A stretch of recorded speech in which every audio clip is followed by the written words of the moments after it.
Hello, beautiful people, and welcome back to M4L Academy. My name is Missy Karwowski, Director of M4LA, and I'm so glad that you've joined us today. You're watching our campus briefing series, where we bring in experts to help demystify those complex topics, issues, politics, and policies impacting kids, schools, and your rights as a parent. After we bring in all of our experts and talk to them in one-on-one interviews, we'll finish the month with a live stream on Tuesday, September 23rd. We'll bring them all back to answer your questions live. This month, we're talking about MAHA in schools. Think school lunches and those required vaccination schedules. When it comes to kids in schools, from mystery meat to food additives, safe and effective vaccines to mandatory meds, our kids are getting served a whole lot more than math and reading, with a healthy side of activism, right? So just how much of this is actually healthy? Is any of it healthy? Last week, we talked about big food, learning about the shocking history of school lunches and the lies we've been fed by the industrial food complex. We explored functional nutrition, questionable studies that initiated that whole low-fat diet craze, and covered some simple and very doable steps you can take to help improve your family's health. This week, we turn our attention to Big Pharma. Now, before we go any further, I must remind you, of course, that anything discussed today is purely for entertainment and informational purposes and should not be considered medical advice. Our goal here is not to tell you what to do. Rather, we'll provide you with the information to help you make an informed decision on the best path for you and your family. Today, we're going to talk about vaccine exemptions, vaccine schedules by state, and then really dive into the 4 pillars of informed consent, which, do you know them? I did not know them. Our guest today is Lindsay Maher. Lindsay is a past vice president and current legislative team director for Informed Choice Iowa, a medical freedom advocacy group established in 2017, and one of the founding members of the Iowa Liberty Network. She began researching vaccine safety while pregnant with her first child after several brave mothers shared their own experiences with their children. Her bachelor's in biology and master's in microbiology, specifically viral entry, gave her some of the knowledge and technical training to understand study design, biological mechanisms, and that science is ever-changing and requires a big picture, holistic point of view. She continues to assist the legislative team with ICI's advocacy efforts, legislator support, policy research, and election preparation, in addition to being a business owner, wife, and homeschooling mom of 4. Welcome to the show, Lindsay. Thank you so much for having me. I am genuinely excited to talk to you. When we first spoke, I was somewhat floored and amazed at how much I didn't know, thinking that I knew a whole lot more. So before we really dive in, though, I have to ask, did you ever expect that you would end up working in advocacy? No, never. I also never thought I'd be a homeschooling mom either, though. So Interesting. That's really interesting. Because you are a scientist. Your degree in virology, right? Or what is that? In yes, viral entry? What is that? yes. So microbiology / virology. Specifically, my thesis was on Ebola virus entry. So studying the mechanisms that Ebola virus uses to enter a host cell. Oh, wow. So I think that you have a little bit of actual understanding of this topic. I really am glad that you are here because I am not at all a microbiologist. So very excited to talk to you. So let's dive right in because we have so much to talk about. And I would like to start with vaccine exemptions. First of all, what is a vaccine exemption for? I'm assuming most people know, but some people may not. So what is it and why would anyone feel that it is important or even necessary? So, a vaccine exemption is just a document basically stating that you are exempting yourself from whatever the school recommendations are for vaccinations prior to entering school or daycare. It is based on, it could be a medical, philosophical / personal or religious exemption, but it's the mantra that there's no shots, no school is a lie because you always have the option to exempt. Interesting. So no shots, no school. Is that an Iowa specific thing, or are you seeing that elsewhere in the states as well? They do state it differently probably across the country, but No Shots, No School was a big campaign in Iowa by multiple local public health as well as school districts to get people to vaccinate their kids prior to school. And we always were, trying to be on the front lines with that is not true. We have exemptions. It's actually in the same code you're referencing. So Oh, wow. I can say that prior to talking to you, I really did think that vaccinations were required. yeah. I was really shocked by that alone. So I think that part alone is going to be a first eye opener for a lot Yeah. of people. Each Yes. state is a little bit different, right? Yes. So each state has so exemption law and immunization requirements for school is a state issue. The federal government has no jurisdiction over this other than the creation of the CDC schedule.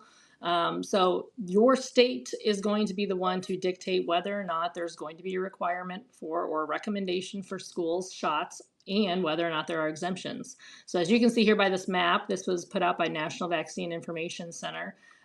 There are different types of exemptions in most states. Most of them, all of them have medical exemptions, which you will have to get through a doctor. And then the other ones have a mixture of either religious and medical or religious, philosophical, and medical exemptions. The caveat is there are 5 states currently that have what they call only medical exemptions and no personal, philosophical, or religious exemption. So 5 currently do not allow you to exempt for other reasons. Wow. And what would be the impetus for a state in insisting on something like that? Because that's a pretty big deal. Yes, it is a very big deal. The big push was back in 2016. There was a big measles outbreak in Disneyland. I think a lot of people remember. It might have even been 2015. But Disneyland is not a school, but the state of California utilized the Disneyland outbreak of measles that had 100 or so cases, mostly in adults, to get rid of their religious exemptions. And they made that push so that every child that went to school had to get vaccinated. And the only other option was either to do private school, which even the private schools now have exemptions mostly taken away, or homeschooling. That was the only other option for them. And so the big push has been to always get rid of exemptions, so that way we can make sure all children are vaccinated, because that's the mechanism they use for force, right? Kids in school. So that's kind of the mechanism behind the required school schedules, I guess you could say, and the rise of exemptions. Most exemptions kind of came to be in the late 70s. That was when a lot of the school schedules did get started. And since then, we've almost always had them, but it's just been in the last decade or so that they've been removing the non medical exemptions. I also think it's interesting because it genuinely is this mechanism of control, because after all, you are required to get your child immunized in order to Yeah. attend school, but then also you are required to send your child to school or you get thrown in jail or get a massive Yeah. fine or whatever. So, wow, what a mechanism for control. That is exactly right. That's incredible. This is the 3 different school schedules over the years.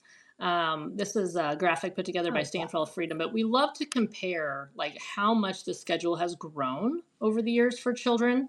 that's So awesome. this is not just for school necessarily, but also for childcare.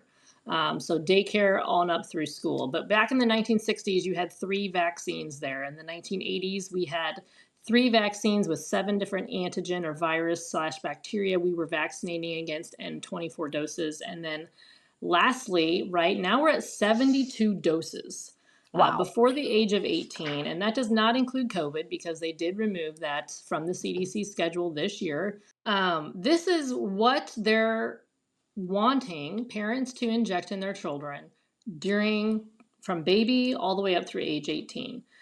Majority, if you look on the right side of that big graphic, is the school schedule. So you've got your DTaP, which is diphtheria, tetanus, and acellular pertussis. Your IPV, which is inactivated polio vaccine, your MMR, measles, mumps, and rubella, and your chickenpox vaccine. And then you just have influenza or your flu shot every year for a period of time. But then in junior high, they want to go back and make sure you get your meningococcal vaccine.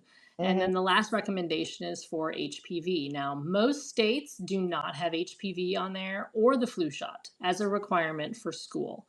But a lot of states make their law based on the ACIP or CDC recommended schedule. So if something gets added to the CDC recommended schedule, their state's automatically putting it on their school schedule. Wow. Not all states operate that way. For instance, in Iowa, we don't have all of them on the school schedule. We actually don't even have mumps on our school schedule, but mumps is a part of measles and rubella vaccination, so you get it anyway. They want your immunization record if you are not going to exempt yourself so you can prove that you have gotten these vaccinations. But they actually aren't forcing you to go get the vaccinations. They are just asking for your records. So I think that's something some people don't think about is that in reality, why does the school need to know your private medical record? And even if you do get all of these vaccinations, do you want them to have your private medical information? So maybe you submit an exemption simply because you don't want them to know your records.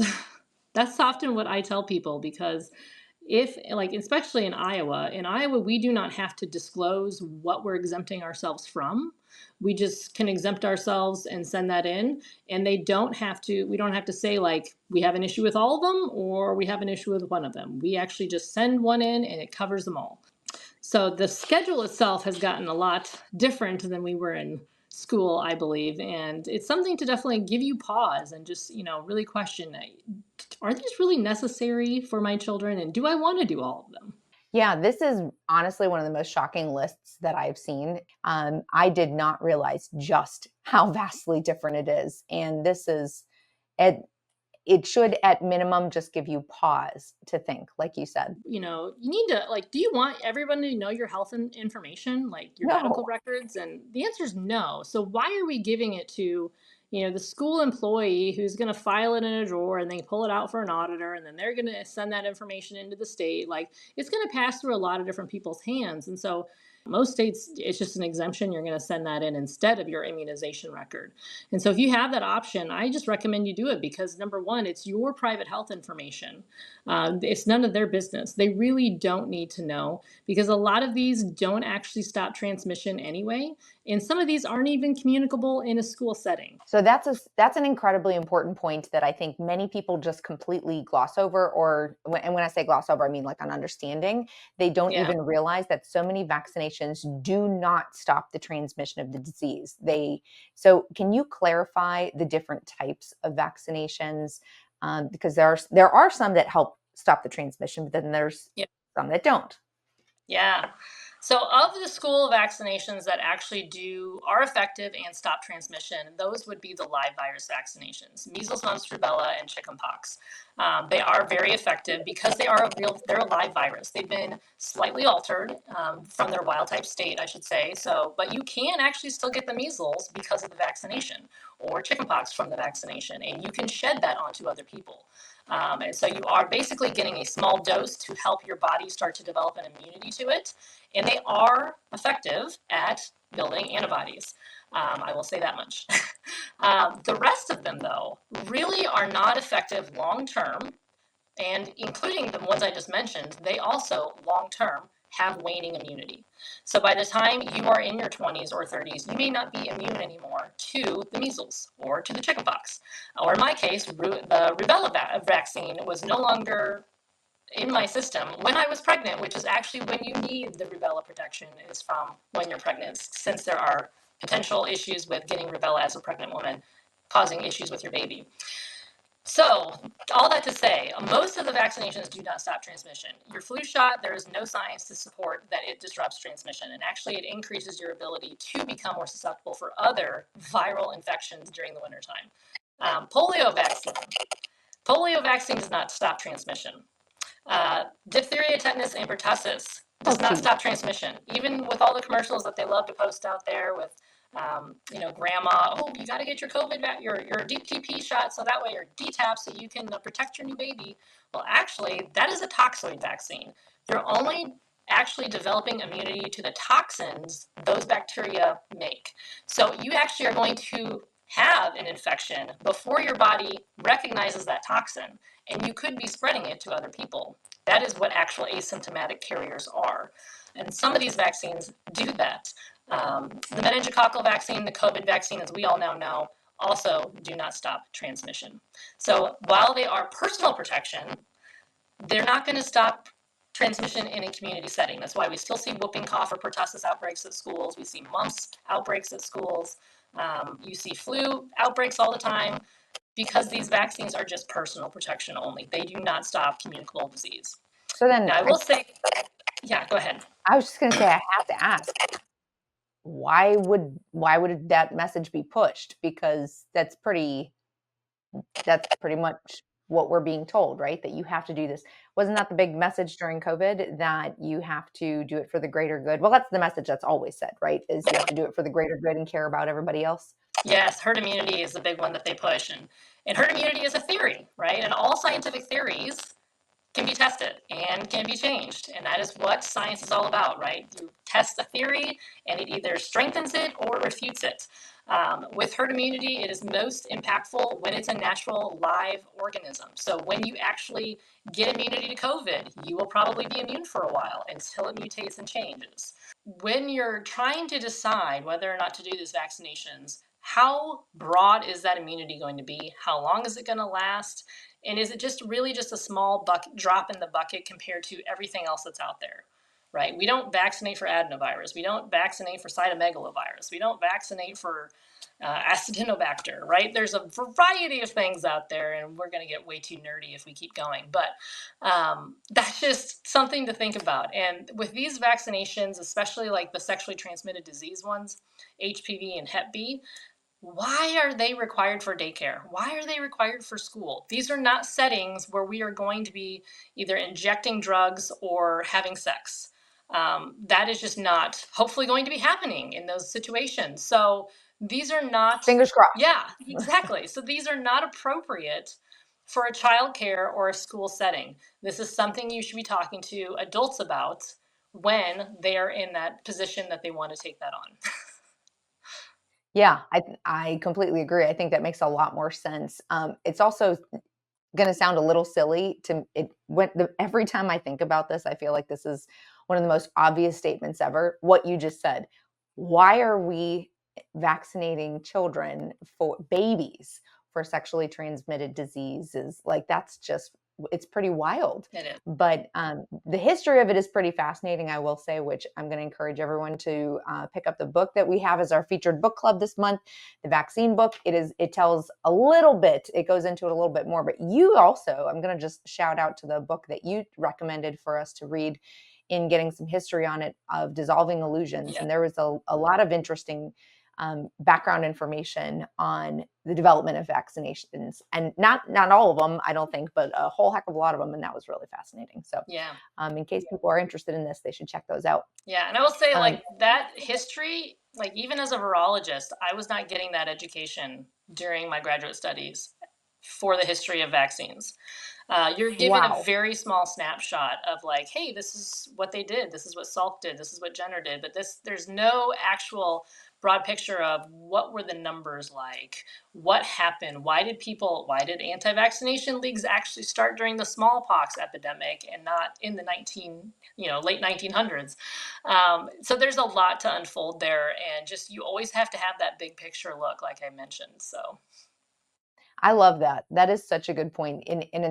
So I'm curious what you have to say. I know this is a little bit of a sidebar, but I am curious of your perspective of, why do you think that is? Why do you think that that college and school and university does not teach the history of vaccines? It seems like that would be really important, especially in your type of a profession. yeah, I think it's because of the way education has changed over the years and who's been impacting education. Education in becoming a doctor a long time ago was much more plant based, much more homeopathy based. And then, you can get into some of this with the history as well. But the Rockefeller family really changed how education of the medical industry happened. And so then you have industry influence. You now have pharmaceutical companies funding medical schools. So that is one of the biggest challenges, I think, in our day. We're in the information age, thank goodness. we have a lot more at our fingertips than ever before, so we can dive into that information comparatively to like the 1900s. But there's a lot of misinformation out there that people try to put out, or pay search engine the SEOs, that only the medical ones can pop up first. So you have to really dig and find credible sources, because the industry just controls most of it. Yeah, I think you're absolutely correct. And for folks who don't know this, please pick up or don't believe this, don't want to hear it, aren't sure, maybe you're just questioning a little bit and you're Yeah, curious. I strongly encourage picking up some of these books that we're talking about just for the history of it alone, just to start looking into it. It's very, very fascinating. There is Rockefeller's influence on things is that's pretty shocking, it I will is. say too. Okay, so sorry I took us down that sidebar, but I just was kind of curious about your perspective on it from being going through school Yeah, and in being in the industry. So sure. Well, I want to just briefly touch on kind of the exemption process, if okay, we could yeah, do that. yeah. All right. So medical and non-medical exemptions. We get these questions a lot just based on the state. And we talked a little about how there's 5 states that only have non-medical exemptions, or they only have medical exemptions. And California has gone so far that your doctor can't even write your medical exemption. You actually have to send it into the health department and they get to approve it. Wow. So this is the level of, yeah, kind of corruption and violation of our human rights that we are dealing with in this industry. And this is why the industry has been around for so long, for decades now, because of this type of tyranny, I guess you could call it. So the states of California, Connecticut, Maine, New York, and West Virginia do just have the medical exemption, although West Virginia's new governor did implement an executive order that religious exemptions would be accepted. As we all know, executive orders are not law, so we need to get that changed, and that's what the great team in West Virginia is working on. The remaining states all have a mixture of medical and not and religious or philosophical exemptions, and a lot of people say, "Well, why do we even need exemptions?" And I 100% agree with that. And I think a lot of the cultural opinion on that is starting to shift to agree that why do we even need a required schedule for schools or a recommended such schedule for schools? Shouldn't this conversation just take place between a parent and a doctor, right? In the place where informed consent can actually happen. Um, and So let we me shouldn't need exemptions at all. let me just make sure I understand what you're saying. So that we shouldn't need exemptions because you're saying that really the government shouldn't be requiring vaccines, any vaccinations. Is that Correct. okay? Yeah, that's Yeah. a very good point. So why Yeah, and why that's do what they? a lot of there's a lot of people talking about that now, especially Congressman Clay Higgins, I think was just the one recently talking about that. Like we shouldn't even need exemptions. And I agree. We should not need to tell the states that, this is a violation of my religious rights. But nevertheless, that's where we are. So I put the definition of religion in federal law on here for a reason. And that's because a lot of people say, well, I'm not a religious person or I don't belong to a religion. So how can I exempt myself from these vaccinations? And the definition of religion in federal law, you actually won't find a specific definition. They define religious beliefs because they are so broad. They are all aspects of religious observance. It's a belief and not just a practice or a tenet of a faith group. It is your individual beliefs. And so I think people get kind of nervous when they only have a religious exemption as an option versus a personal exemption because of the fact that they don't believe they have a religious belief. And great integrity, mind you, but it really is a moral or ethical decision on your conscience. That's what a religious belief really truly is defined as in federal law. And this is according to the EEOC and the Civil Rights Act, federal laws. So, really, you shouldn't need anything other than a religious exemption in order to exempt yourself from vaccinations because it is a moral or ethical decision on your conscience whether or not you want to take these products. So I just wanted to point that out. If you want to go to the next slide, we can talk briefly about states. That's a really good Um, point, by the way, because we're living in a society that religion is kind of weaponized. Yeah, on both yeah. sides. You see it, I think, on both sides, and lots of people are very angry about religion. I think so. That's very helpful to clarify. Yeah, well, and some religious exemptions, including Iowa's, is horribly written where it's like you have to belong to a tenet and practice of a specific faith. And it's like, There's a lot of people who Interesting. don't belong to a church. Yeah. They have their own religious beliefs, they have their own convictions, and they have their own relationship with whether it's a God or not a God. If atheism is protected in religious beliefs in federal law. Hmm. So it's a personal moral conviction or ethics. It is not just specifically a specific denomination. So, the best place to find information for exemptions in your state is to go to your state health department's website. They are going to have the process written down because each state is going to be very different. Some states it's just you fill out a form and you sign it, and maybe you notarize it. Some states have the notary requirement still, and then you send it to your school or you send it to your health department. Other states might require education. So the state of Oregon, especially, they make you go through a class in order to get an exemption. And you only have to do it once, I believe, but still, they have an extra step. Or you have to go visit a doctor and talk to a doctor first, and then they have to sign off. So some states have made it a lot more cumbersome than others. Wow. But either way, you still have an exemption option. It just might take a little more work. And then, oh, I forgot to say the last part. You're welcome. Always keep your original exemption. Never ever give your original because schools are notorious for losing them. Always give a copy because the original is yours to keep and you never want to be without that. That is such a good point, and also yet again a terrifying point on the fact of data privacy. And I mean, I just have to say, as a little anecdote, I think of all of us, it's that kind of rather common joke that you have to constantly every year, oh, we got to fill out the same forms over and over, filling out the same exact form. You've now had this me filling out the medical information forms for what, 6 years in a row, 10 years, all that. And what do they do with it? Yeah.